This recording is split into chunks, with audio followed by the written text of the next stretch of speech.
ئایا ئێران و ئەمریکا لە لێواری ڕێکەوتنێکی نوێدان لەم ڕۆژانەدا چی گۆڕاوە و چی دەگوزارێت؟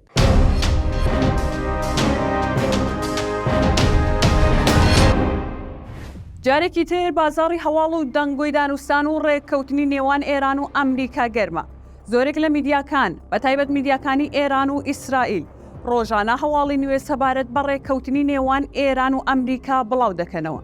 لە هەمان کاتدا ناسر کەنانی وتەبێژی وەزارەتی دەرەوەی ئێران دانوستانی ناڕاستەوخۆی ئێران و ئەمریکای پشتڕاست کردەوە و گوتی ئەگەری ئاڵوگۆڕی دیلبەدیل لە نێوان هەردوو وڵات لە چەند هەفتەی داهاتوو زۆرە. هەل لەم بارەیەوە ڕێبەری کۆماری ئیسلامیش لە وتارەکەی ئەم دوایەی خۆیدا ڕێککەوتنەکەی بەبێ کێشە ناوبرد و پشتگیری لەم هەوڵە نوێیە کرد. بەڵام چی ڕوویدا کە لە ناکاو ئاسۆی ڕێککەوتن هێندە خێرا لە نێوان هەردوو وڵات دەرکەوت؟ بۆچی ئەمریکا و ئێران هێندە ئارەزویان بۆ ڕێککەوتنێکی لەو شێوەیە هەیە؟ ئەمە لە کاتێکدایە کە کۆتایی سەرۆکایەتی بایدن نزیکە و لە ئێستاشتا بەدەستهێنانی چەکی ئەتۆمی لەلایەن ئێرانەوە نەک هەر ئەولەویەتێکی ستراتیژی ئەمریکایە، بەڵکو و پرسێکی گرنگە بۆ مشتومڕ لە هەڵبژاردنەکانی داهاتووی ئەمریکادا، پرسی ئێران و هەڵبژاردنی ئەمریکا. بەهۆی نزیکبوونەوەی وەرزی هەڵبژاردنی سەرۆکایەتی ئەمریکا، شەقامەکانی ئێران ئارامبوونەوەیان پێوە دیارە.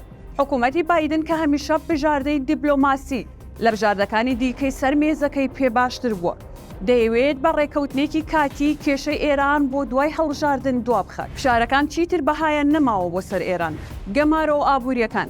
وا دیارە هیچ شتێک لە ئابووری ئێران نەماوەتەوە بۆ سزادان. هەموو کەرتە ئابووری و سەربازیە کاریگەرەکانی ئێران لە ژێرگە ماروی سەختدان و شتێک نەماوەتەوە بۆ سزادان.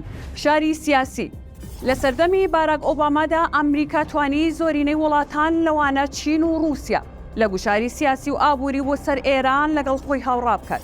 بەڵام لەم ڕۆژانەدا نە ئەمریکا و نە هیچ وڵاتێکی دیکە ناتوانێت کۆدەنگێکی جیهانی لەو شێوەیە لە دژی وڵاتێکی دیکە دروست بکات. تەنانەت لە شەڕی رووسیا دژی ئۆکرانیا کۆدەنگێکی لەو شێوەیە بەکردەوە بەدی نەهات.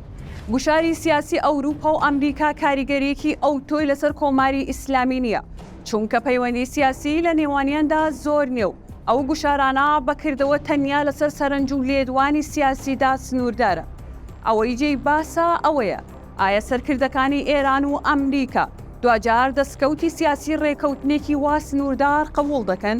ڕۆڵی ئەکتەرە ناوچەیەکانی وەک رووسیا و ئیسرائیل و لایەنە پەیوەندیدارە ناوخۆیەکانی ئەم دوو وڵاتە لە سەقامگیری ڕێککەوتنێکی ئەگەری لەم شێوەیەدا چی دەبێت؟